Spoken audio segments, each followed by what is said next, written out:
Olá, boa tarde. Você está no canal Espiritualidade Anarquista e hoje eu trouxe para vocês um tema muito importante, que é essa maravilhosa religião, a Umbanda, a arte da cura. E hoje eu vou falar para vocês mais ou menos quais são os pensamentos da Umbanda, né? E eu vou falar, é claro, da Umbanda branca, que seria a Umbanda que foi idealizada por Zélio de Moraes, por assim dizer.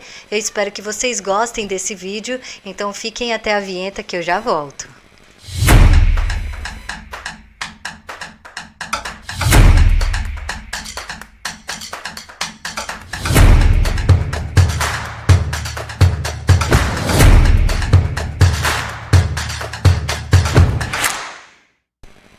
Aê, muito bem, muito legal.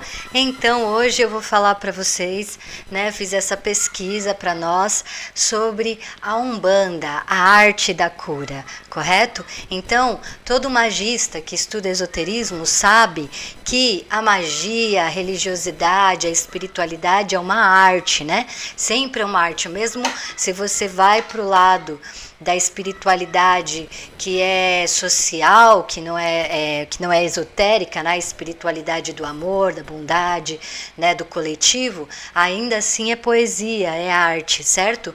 Então, tudo que envolve a espiritualidade, a gente está falando na sua essência de arte. Então, a Umbanda é a arte da cura, é um local onde a gente busca acolhimento emocional. A Umbanda branca. Por que Umbanda branca? Porque quando você vai no hospital, os médicos estão vestidos de branco. Quando você vê uma pessoa trabalhando, fazendo comida, geralmente ela usa o branco, né? Por quê? Porque representa a limpeza.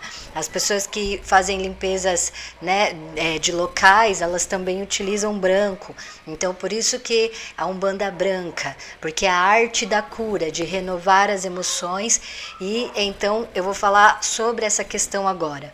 Então, no Brasil, nós somos muito ricos de culturas espirituais, de temas que envolvem diversos aspectos da metafísica, tanto existencialista, filosófica, tanto também da metafísica esotérica. O Brasil é um país muito próspero, né?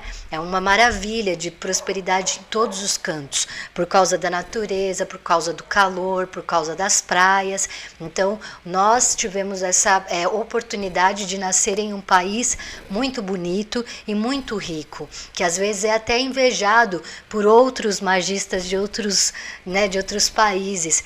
Então, por exemplo, a gente tem um documentário maravilhoso que foi o Pietro, que desenvolveu a Wicca no Brasil, né, Claudinei Pietro, que ele faz uma entrevista com uma sacerdotisa que fez o livro A Bíblia das Bruxas, acho que é Janet, que ela se chama, da Inglaterra. E ela é maravilhosa, né? Uma bruxa maravilhosa, wicana. E ela diz, eu acho lindo que no Brasil as pessoas gostem da Wicca, mas a gente aqui da Inglaterra fica pensando, por que eles gostam tanto da Wicca se eles têm a Umbanda, né? Então ela fala que ela acha linda a Umbanda, acha que é extremamente completa, uma religião maravilhosa. Então, para a gente ver como é que a gente tem coisas ricas no nosso Brasil e às vezes a gente passa despercebido por causa de certas situações aí de falta de conhecimento. Então, aqui eu quero mostrar para vocês a magia da Umbanda, certo? Nós tivemos no Brasil, então, uma forte colonização dos portugueses, que eles vieram para o Brasil e trouxeram todos aqueles estigmas do catolicismo e dos pensamentos europeus. Quando eles vêm para cá, além deles trazerem, né, os negros escravizados, também, muitos refugiados vieram para o Brasil e também muitos escravizados. E aí então a gente começa a ver uma rebeldia do povo contra, ou melhor, né, querendo combater o catolicismo que era impregnado pelos portugueses para fazer a colonização. Então, a gente vê que o Brasil começa a ficar muito rico e o povo começa a querer buscar a sua própria identidade no meio de tudo aquilo que estava se transformando a cultura brasileira, certo? Então a gente tem o candomblé e a gente tem a Umbanda, que se tornaram grandes religiões do Brasil, com bastante identidade, né? E também as religiões indígenas. E com essa veio muitos refugiados de outros países também. Então já teve refugiados italianos, refugiados da China. Então a gente no Brasil ficou muito rico nessa diversidade de pensamentos religiosos, correto? Aí, falando agora especificamente da Umbanda, ela vem com Zélio de Moraes, que era um médium, e ele não queria, é interessante a história dele, eu não vou falar muito, mas é interessante a história dele, por quê? Porque ele via espíritos, essas coisas, mas ele não gostava, ele sentia medo, então ele pediu para ser curado, digamos assim, disso, e aí ele se interna numa clínica psiquiátrica, e então ele começa e entende que aquilo vem dele, que ele entende que é um diagnóstico mental e tudo mais. Mas quando ele tem alta, né, e consegue voltar para a sociedade, ele já tem um sonho com um preto velho falando para ele: olha, você vai ter que montar a religião da Umbanda. Daí ele se assusta, fica resistente até o ponto que ele entende, compreende. Por quê? Porque quando o espiritismo vem para o Brasil, ele vem com essa ideia branca, né, dos homens brancos, da população europeia, que não queria se misturar com as religiões africanas, indígenas e tudo mais. Então o espiritismo vem, a Umbanda vem meio para trazer um secretismo religioso. Então a Umbanda, ela reúne elementos do cristianismo, do espiritismo, indígenas, africanos, orientais, ciganos, certo? Para vocês verem a riqueza histórica que a Umbanda acaba se tornando, né, essa religião que é a arte da cura. Vejam só, quando a gente pega depois do catolicismo, do obscurantismo que a gente teve na Idade Média e tudo mais, muitas pessoas começam a estudar a espiritualidade de forma a fazerem pesquisas e resgates dos povos ancestrais. Então, por exemplo, a Helena Blavatsky, que é teosofa, ela vai pegar e fazer uma pesquisa sobre nossa, a menina é genial, né? Ela recolhe assim várias e várias religiões e filosofias de vários países, ela vai profundo nisso, né? E aí ela recolhe e faz a teosofia. A gente também vê isso acontecer com a Wicca, onde o pessoal vai e recolhe todas as informações das deusas, né, das mulheres e dessas histórias e faz a religião da deusa, a Wicca. E nós também temos aqui o candomblé, que também faz isso, mas daí ele faz o recorte só para as religiões africanas, indígenas, né? E a Umbanda, que já faz um secretismo bem grande de pesquisa científica que engloba essas religiões que eu falei para vocês, certo? Então, essa é a diferença das religiões que a gente pode chamar de panteísta para as religiões monoteísta, porque as religiões monoteístas, elas ficam ali em volta mais da questão patriarcal, né? Então, é uma coisa rígida, não é uma pesquisa cultural, por assim dizer, eles não vão falar isso, mas na minha opinião, claro que também é. O judaísmo fez uma pesquisa gigante para entender a mente dos hebreus, até fazer o judaísmo em si, mas eles não vão falar desse jeito. É diferente da Umbanda, do candomblé, da Wicca, da teosofia, que já vai deixar claro que foi uma pesquisa científica, tá? É uma pesquisa de resgate histórico. Então, a mesma coisa da Umbanda. As religiões panteístas, que são as religiões que permitem que as mulheres sejam deusas, né? Essas religiões, elas têm uma riqueza muito grande de histórias que vão, por exemplo, a Yansan, ela vai ter diversas histórias pelo mundo afora devido às evoluções. Então, não é assim a mesma história que a Yansan vai ter em todas as casas de Umbanda ou de Candomblé. E sempre vai surgindo novas histórias sobre ela, novas perspectivas. Então, é diferente, por exemplo, do cristianismo, que é sempre a mesma história. A gente até pode ter ideias sobre o que ele quis dizer ou não quis dizer tal passagem e tudo mais, mas a história em si, ela sempre é a mesma, né? Já as religiões das mulheres, não, elas caminham que com várias histórias vai se modificando. Então, para algumas pessoas a Yansan, ela é nervosa, né? Ela é justa, então ela faz as pessoas pagarem pelos maus que elas fazem, sabe? Umas coisas assim. Para outras vertentes, não. Yansan é sempre do amor, por mais que ela é assim, guerreira e tudo mais, mas ela sempre é acolhedora. Então, até a personalidade também vai dependendo aí de cada grupo, de cada pessoa. Então, se torna sempre muito rico e até mesmo difícil, né, às vezes de falar sobre o tema, porque daí um pensa de um jeito, outro pensa de outro tem uma coisa a mais para acrescentar, o outro tem algo para corrigir. Então eu peço para vocês paciência com a minha pesquisa, eu espero que vocês gostem, e também para a gente iniciar essa conversa, né? E também vou trazer aqui aonde eu tirei as minhas pesquisas, então acompanhem sempre as postagens no YouTube, que eu vou colocar lá os documentários que eu fui pegando, os livros que eu fui lendo, para vocês também acompanharem assim para da onde que eu tirei essas fontes, essas ideias, tá? Então a gente entende que é o sincretismo religioso. E aí tem toda aquela questão, né, de usar os elementos católicos para cultuar as deusas africanas, deusas indígenas, né, porque não podia cultuar assim tão claramente porque os senhores lá não aceitavam, então o preconceito. E por sinal até hoje muitas casas de Umbanda e Candomblé sofrem diversos tipos de perseguição e violências que a gente sabe que é absurdo, né, é absurdo a maldade dos homens. Então tudo isso faz parte da Umbanda. Aí então, Ari, mas você é anarquista e você está falando de uma religião e tal, sei o quê. Gente, a Umbanda, ela não é, e por sinal a Umbanda, a Wicca, né, ela não é uma religião de fato hierárquica. Aí aqui é o ponto que o pessoal, né, a gente às vezes vai conversar sobre, as pessoas ficam meio assim comigo. Por que a Wicca, a Umbanda, né, no caso eu vou falar da Umbanda, por que a Umbanda não é hierárquica? Porque na Umbanda não existe castigo de fato, na Umbanda branca, né, da arte da cura.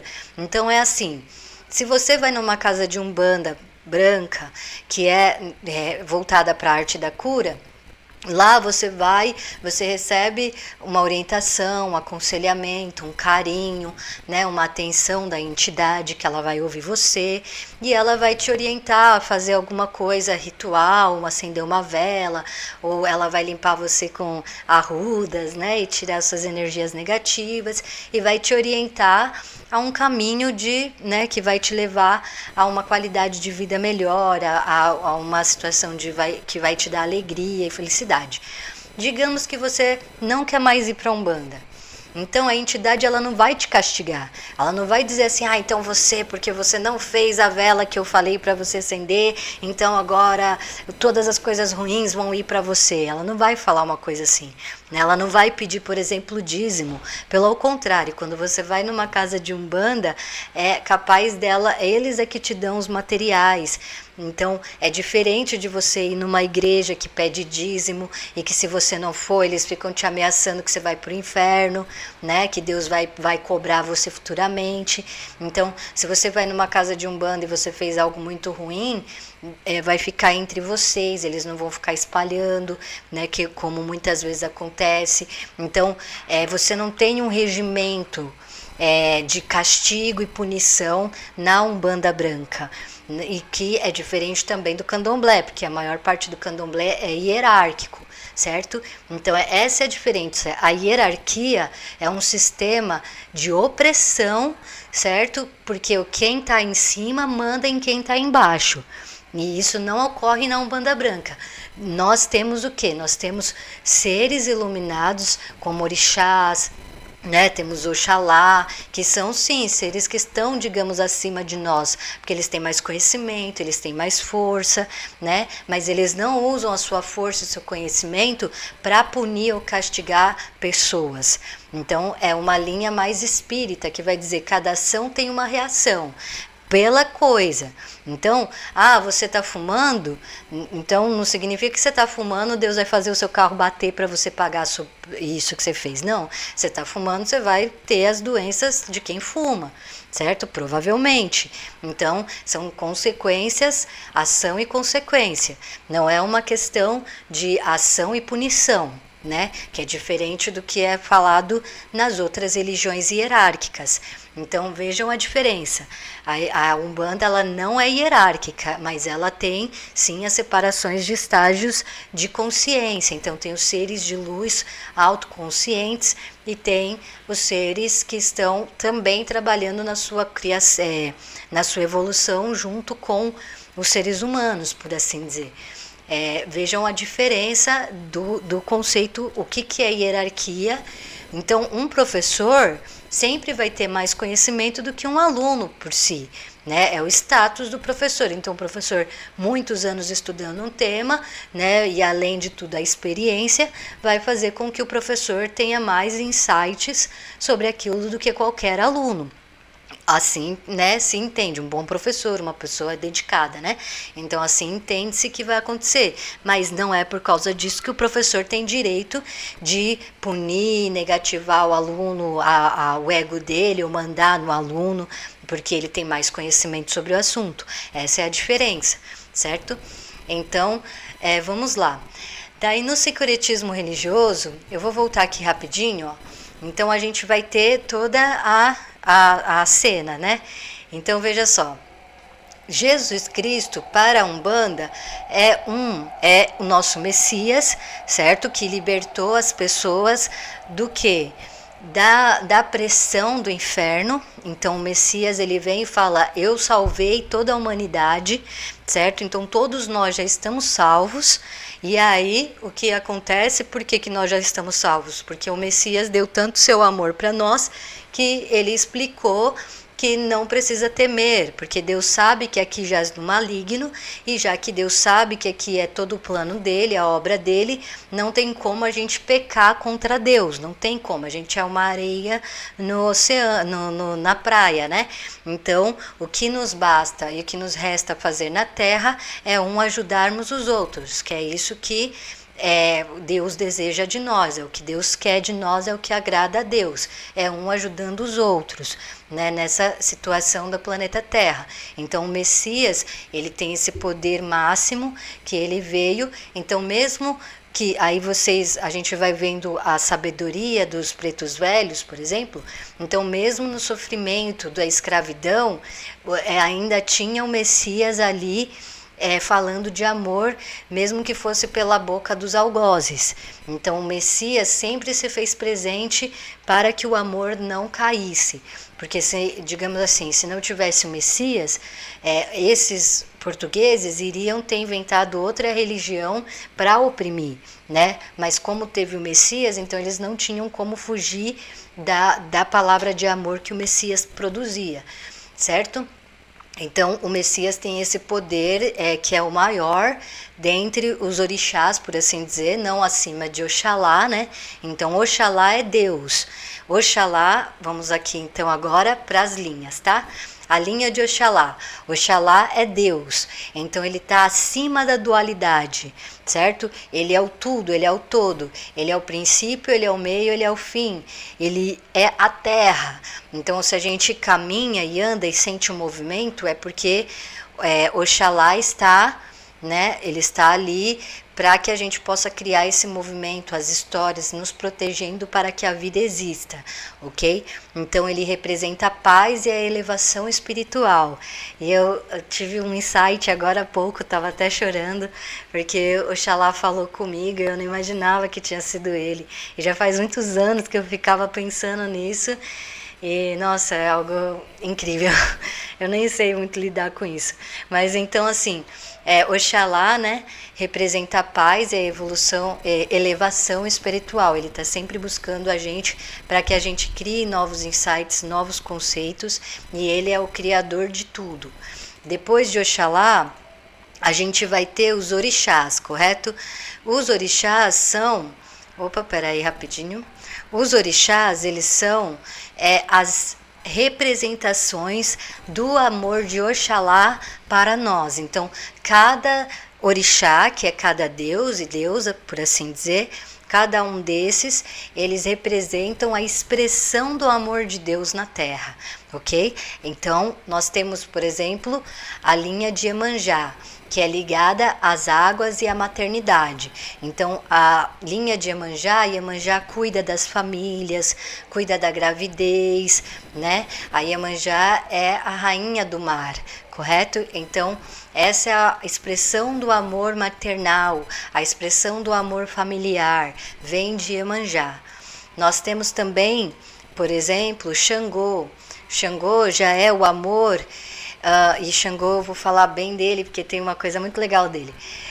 A linha de Xangô, ele é relacionado à justiça e ao equilíbrio. Então, por mais que o Xangô ele é da luta, mas ele usa as artes marciais para levar a paz. Não é a arte marcial para uma guerra, por exemplo, né? Então ele vai mostrar o poder de você pegar e saber utilizar a arte marcial para conter as brigas. Então, se você tem um professor bom de luta, não importa qual seja a arte marcial, ele sempre vai falar, olha, não usa o que eu te ensinar para a maldade, né? Não vai bater nas pessoas à toa e coisas assim.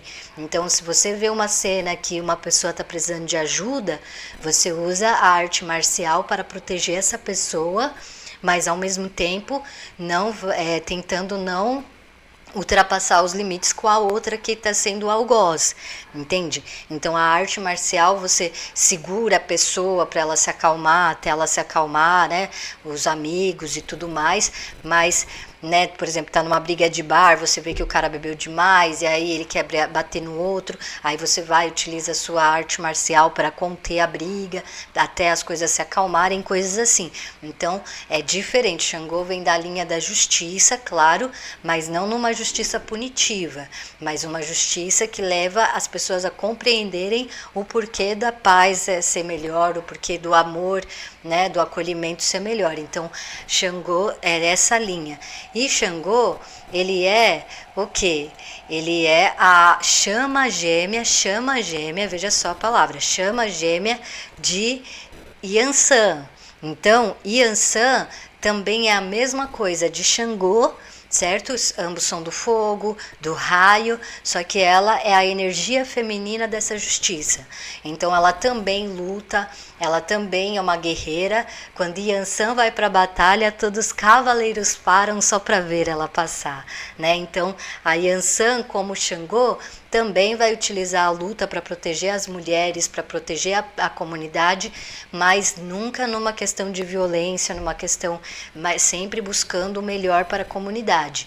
Yansan e Xangô são a mesma alma que se dividiu em dois, correto? Então, Xangô é a força da luta pela paz e então a coragem, né? Ela ensina a gente, não, se você vê alguma coisa ruim acontecendo, fala, né? Dê a sua cara a tapa, mostra que aquilo está errado, proteja as pessoas e as crianças, principalmente, né? As mulheres e a criança. Então, Yansan é uma deusa que não teve filhos, né? Mas ao mesmo tempo ajuda a cuidar das crianças da comunidade, ajuda a cuidar das mulheres da comunidade. Então, Yansan, ela tem esse movimento de energias e a limpeza espiritual vem com fogo, né? Então, o fogo é muito falado no esoterismo como algo purificador. Aí nós temos então Yansan e Xangô sendo a mesma alma e eles são românticos. Por sinal, os orixás são muito românticos entre eles, né? Muitas histórias, tanto que Xangô e Yansan também tem um relacionamento amoroso com Oxum. As duas são amantes, correto? Aí nós temos a questão enfim. Aqui nós temos também Ogum, e ele também tem essa questão de força e energia. Ele abre os caminhos, traz proteção, correto? A linha de Ogum. Nós temos a linha de Oxóssi. Então Oxóssi, ele vai falar da questão da sabedoria da natureza, da ancestralidade da natureza. Ele traz as forças, né, os espíritos arquetípicos dos animais para dentro da vida da pessoa, né, fazendo com que ela reconheça que ela é um ser animal também, reconheça a natureza que está dentro dela. Isso é muito importante para nós que somos da cidade grande, e a gente está tão superficial dentro do chip que a gente acaba perdendo essa noção da nossa própria natureza, da nossa relação com o selvagem. Então, Oxóssi vem com essa sabedoria para nós quando a gente pede para ele. Bonitão, né? Todo bonitão esses deuses, ó. E aí, então, nós temos a linda e maravilhosa Oxum. Oxum tem histórias lindas dela. Ela também se relaciona com Xangô e com Yansan, né? Acho que até com... Enfim, ela tem o quê? O trabalho da doçura, o amor, a prosperidade. Muitos relacionam Oxum com a deusa Afrodite, Vênus, eu não sei. Eu acho que Oxum, ela tem o amor em acolhimento, né? Todos eles são a expressão do amor, certo? Então, a Oxum é o amor em acolhimento. Se você for nas águas doces de Oxum, você pode chorar toda vez pela mesma coisa, e Oxum vai ouvir você como se fosse a primeira vez, com toda a paciência, com todo o carinho. Aí ela fala: filha, não faz as coisas que você fez, e vai te fazendo carinho na cabeça enquanto você chora. E ela diz: olha, o melhor caminho é o amor próprio, cuida de você, não sei o quê. Aí a pessoa não escuta Oxum, faz tudo errado de novo e volta para o rio chorar pelas mesmas coisas. E aí Oxum volta, dá carinho com toda a paciência. Uma vez, 2 vezes, 20 vezes, 100 vezes, ela vai acolher a mesma história, se necessário, com todo o carinho, como se fosse a primeira vez, certo? Então, Oxum, ela traz essa prosperidade, o amor próprio e também esse acolhimento infinito, certo? O acolhimento infinito de Oxum é a melhor beleza da expressão dela. Nós temos também a linha de Nanã, que é a ancestralidade e a sabedoria anciã, certo? Então, vai trazer essa potência das mulheres mais velhas, dos homens mais velhos, né? Que é muito importante para que a gente carregue essa questão da nossa evolução, da nossa vida, para não temermos, né, as fases que compõem a natureza humana, né, a passagem, os desapegos. Então ela trabalha muito a questão da gente aprender a desapegar do passado, a trazer aquilo que é novo, né? E a gente encontra isso também nas vertentes de Hecate. Quando a gente fala a Hecate, ela é a deusa tríplice, né? Que é a jovem, a mãe e a anciã. Então, nas religiões panteístas que acolhem a deusas, a gente vê muito a importância dessa reflexão sobre a importância da velhice, né? De respeitarmos as pessoas mais velhas. É muito bonito. Nós temos também a linha de Oxumaré, maravilhoso. Então, ó que bonitão, né? Oxumaré, ele também é uma chama gêmea, só que ele é uma chama gêmea, por assim dizer, que está em equilíbrio em si mesmo. Então, ele vai trabalhar a questão do equilíbrio e do autoconhecimento, né, do magnetismo pessoal. Ele é muito relacionado às pessoas LGBT. Por quê? Porque ele tem dentro de si o masculino e feminino que pode ser expressado a qualquer momento que ele quiser. Então, ele tem a forma feminina e a forma masculina do Oxumaré, certo? Ele tem essa dualidade dentro dele que ele consegue equilibrar muito bem e pode se expressar quando ele deseja, certo? Então, Oxumaré tem esse poder de nos trazer o autoconhecimento, quando eu descobri o Oxumaré também, eu fiquei super emocionada, porque, tipo assim, eles não vieram para mim, os orixás, por causa dos meus estudos, eles vieram de outra maneira. E aí depois é que eu fui estudando. Então, é um relacionamento diferente que eu tenho com... Enfim, coisa minha, coisa minha. Então, certo. Eu vou ter que tirar aqui, peraí. É muito interessante a gente entender isso das religiões, porque enriquece muito a nossa forma do que? De nos relacionarmos com a poesia, com a metáfora, né? A arte da cura é a arte da metáfora, da poesia, certo? Então, nós temos a linha de Obaluayê, que seria para a questão da saúde, né, do bom condicionamento físico. Tá vendo que da mão dele sai o reiki, sabe? O reiki. Reiki é essa ideia de ficar imaginando cores saindo da mão e luzes saindo do corpo, dos chakras e tudo mais, e se espalhando. Então, esse é o poder de Obaluayê. E ele é muito legal por causa do jeito da roupa dele, né? Tão criativo. A gente vê várias coisas na internet de rituais de Obaluayê. Lembrando que eu estou falando da linha da Umbanda Branca, correto? Então tem diferenças do pensamento do Candomblé e outras vertentes que são mais duais.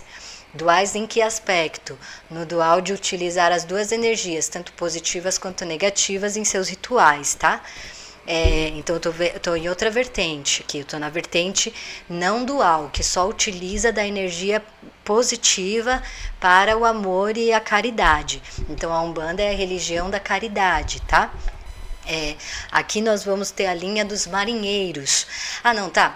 Então, depois que a gente saiu aqui da questão, né, dos orixás, agora a gente vai para as falanges. Vimos então orixás, que são vários deuses, e tem ainda mais deuses, acredito eu, mas eu recolhi esses.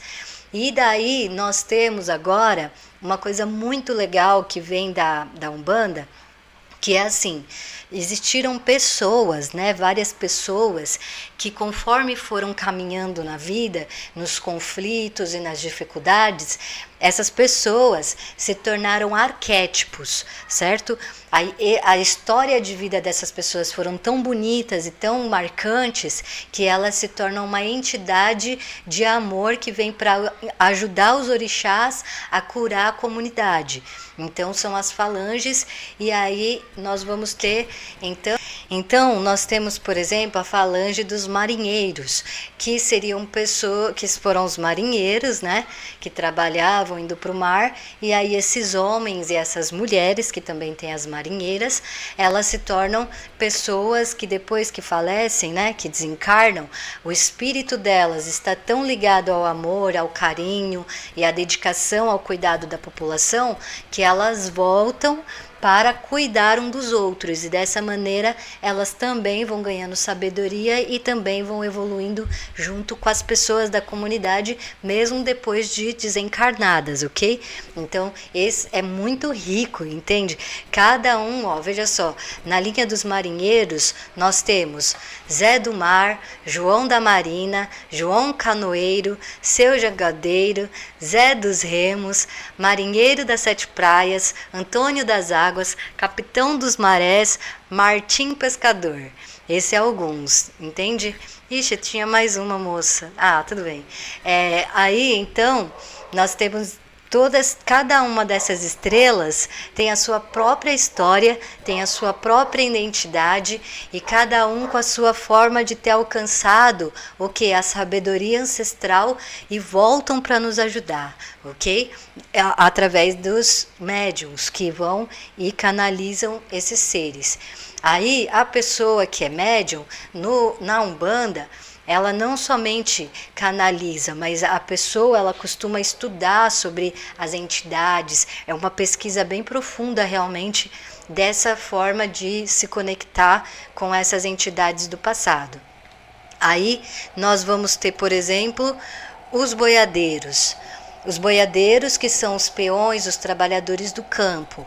Nessa nós vamos ter, por exemplo, boiadeiro da Jurema, boiadeiro do Lajedo, boiadeiro do Rio, carreiro, boiadeiro do Ingá, Navisala, Imbaubá, João Boiadeiro, boiadeiro Chapéu de Couro, Jurema, Zé Mineiro, Chapadão, Zé do Cerca Viva, Chicote Bravo, Zé do Berrante, boiadeiro do Sertão, boiadeiro Rio, Rei, né?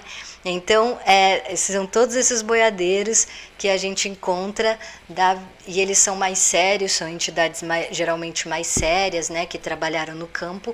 Cada um desses tem a sua própria história de vida. Depois nós temos também os baianos. Os baianos já vão vir com a ideia do que? Dos nordestinos, então resgatar a história do Nordeste, da população nordestina, desses arquétipos de pessoas que vieram, né, e lutaram. Eles também são muito divertidos, muito alegres, trazem muita felicidade. Então, dos baianos, nós temos baiano Joãozinho de Gomeia, baiana Dona Mãe Maria, baiano Zé Pilintra, baiana Maria Mulambo, baiano Seu Luz, baiano Ogum do Sertão, Dona Noca, Bastião do Maranhão, Teresa da Iansã, Zé do Maranhão. E assim, eu tô falando os que eu consegui recolher, tá? Então, olha só que interessante, aqui na linha dos baianos, nós temos Zé Pilintra, que é maravilhoso, e também eu tive uma história com ele muito legal. Uma vez eu tava no centro da cidade e tinha uma moça que eu fiz amizade, né? Ela era moradora ali da Luz, estava com as suas situações, né, difíceis lá, que a gente sabe, e ela é uma menina linda, maravilhosa, né? A gente fez amizade e na hora que a gente estava conversando, o Zé Pilintra veio nela, porque ela era, né? Só que eu não era da religião, assim, eu sabia alguma coisa ali acima, mas eu não era da Umbanda. E aí quando ele veio, né, ela ficou diferente, sabe? Agindo assim meio diferente comigo e tal. Aí eu, que é isso, né? Não tô entendendo. Aí eu, quem é que tá aí? Eu meio que falei assim, né, dele, você me viu, né? Aí eu falei, então, dele, eu sou o Zé Pilintra, conhece? Deu, caraca, Zé Pilintra. Dele, você tá sabendo das coisas e tal. Aí eu falei, obrigada e não sei o quê. Daí ele ficou contando as coisas, assim, né? E aí ele falou, olha, eu apareci aqui porque você tá muito preocupada com ela.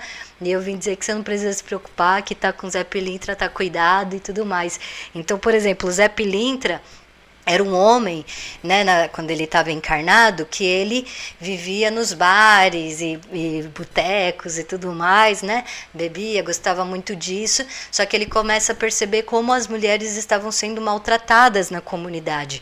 E aí nessa que ele percebe que as mulheres... abriu o portal de novo. Não dá pra ver. Daí, quando ele percebe que as mulheres, elas estão sendo maltratadas, principalmente as crianças, ele muda a postura dele e começa a proteger as mulheres e proteger as crianças nos bares, né, nas casas de prostituição. Então ele começa a ser uma pessoa muito amorosa, um homem muito amoroso, mesmo dentro daquelas situações de violência que ele estava ali. Então o Zé Pilintra tem essa ideia meio malandra, assim, de ficar passando umas cantadas e não sei o quê, mas ao mesmo tempo ele é muito, né, assim, carinhoso e protetor. Então, o Zé Pilintra, ele é interessante porque ele caminha tanto no candomblé, mas que ele também está muito presente na Umbanda. Pelo que eu entendi, né? Maria Mulambo, também maravilhosa. A Maria Mulambo, se vocês querem ter o conhecimento dessa entidade, eu super recomendo. Na internet tem umas canalizações dela que é maravilhosa. Então, ela é bem rígida, assim, no aspecto de colocar a gente para ver a nossa sujeira, né? O nosso lixo. Então, muitas das mulheres que aparecem na Umbanda, e tanto na Umbanda e Candomblé, são mulheres que tiveram que passar pela prostituição, né, para poder sobreviver enquanto encarnadas, tiveram muitas situações de violência e superação dentro disso. Então, é um resgate muito lindo das mulheres da nossa comunidade, tá? Então, vamos sempre lembrar dessa questão que é muito importante. Aí, a Maria Mulambo tem sim essa ideia de trazer as pessoas que estão aqui na negatividade, na questão mais, né, escura da dualidade, e trazer elas para as luzes, né? E falar assim: você tem certeza que você quer mexer nesse lixo? Você tem certeza que é por aí que você quer ir? Se você quiser, eu vou com você. Mas você tem certeza? Ela é mais ou menos assim, né? Então, ela tem muito dessa força, assim, da realidade, de fazer a gente ver a vida como ela realmente é. Muito linda, maravilhosa. Então, pretos velhos e pretas velhas, como não falar, né? Vamos ver aqui rapidinho. As cantigas e músicas do Preto Velho e da Preta Velha são fantásticas, maravilhosas. Aí vai ser vários, né? Então, o Preto Velho e a Preta Velha são aquelas pessoas que passaram pela escravidão e sobreviveram. E aí, mesmo na dor e no sofrimento, elas conseguem se emancipar na luz e volta para resgatar mais filhos. Então, é um amor e um carinho que faz a gente sempre estar em contato com a nossa avó, com o nosso vô, sabe? Com nossos bisavós. É algo muito potente. Então, pai Cipriano, pai João, pai Congo, né? Pai João de Angola, Bengala, Francisco, Guiné, Joaquim, Antônio, Firmino de Angola, todos esses vão ter cada um a sua própria história. Então, vovó Maria Conga, muito conhecida, vovó Chica, Cambinda, Ana Maria Redonda, então vovó Maria Redonda também muito conhecida, Catarina, Luísa, né? São várias, vovó Maria do Rosário, são várias entidades que vêm para nos acudir, nos ajudar, tá? É muito lindo a linha dos pretos velhos e muito procurados também. E nós temos também os ciganos, e a liberdade, e a dança, e a sensualidade dos ciganos, por que não?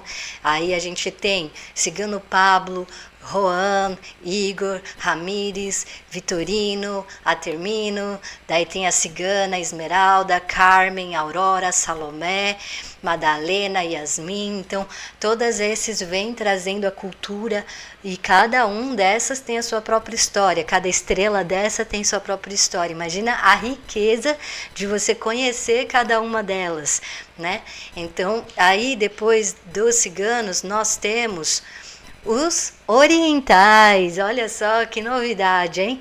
Então, olha que interessante, muitos lugares do Japão, por exemplo, e da China, se eu não me engano, tem Umbanda lá, só que é uma Umbanda assim, adaptada deles, né? Mas com a mesma coisa, todos vestidos de branco, muitos tambores e tudo mais, só que são eles fazendo, e eu acho isso lindo, eu acho isso maravilhoso. O pessoal ri, né? Acha que não sei o que.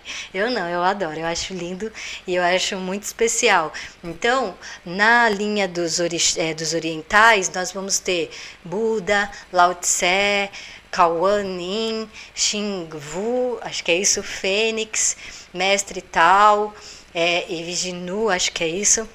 Bem, eu não sei se é bem assim, mas ele vai pegar, né, essas ideias de Buda, também tem o Tai Chi, que são tudo coisas, são entidades e os elementos, né, que trazem o equilíbrio para a pessoa, se ela tiver no momento mais de se entender, se internalizar, buscar calma.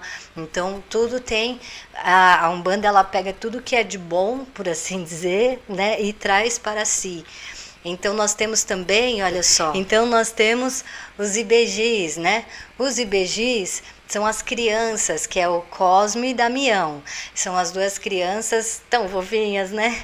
E aí os rituais que acolhem as crianças. Se você for numa casa de Umbanda branca, você vai ver as crianças brincando, livres. Aí eles dão doce para as crianças, sempre tem umas balinhas, uns docinhos. Então, assim, as mães podem ir despreocupadas, que as crianças vão estar sendo cuidadas ali, vão estar em liberdade, né? Diferente, por exemplo, de outras religiões, que as crianças têm que estar todas pessoas, né, certinhas, quietas, paradas e fica quieto, menino. E não, na Umbanda é linda, as crianças são livres, todo mundo trata com carinho. Às vezes a entidade tá lá limpando alguém, aí vem uma criança, faz não sei o que pra mim, aí a entidade para e dá atenção pra criança, brinca com a criança, e a pessoa é que espere, o adulto é que espere. Então é muito lindo ver essa liberdade que as crianças têm na Umbanda, né? Sem bater, sem xingar, né? Educação libertária. Então os IBGs trazem muita alegria, muita felicidade para o ambiente, né? E também tem as histórias das crianças e tudo mais. É lindo, é lindo. Aí nós também temos os caboclos.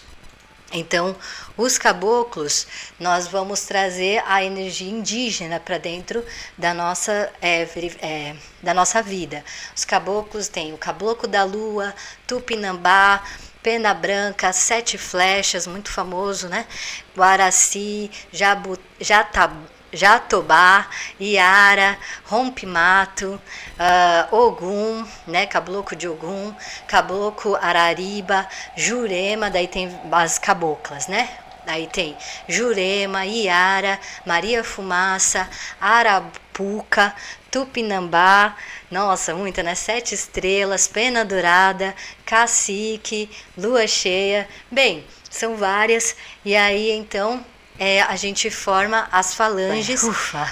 Nossa, quanta coisa, né?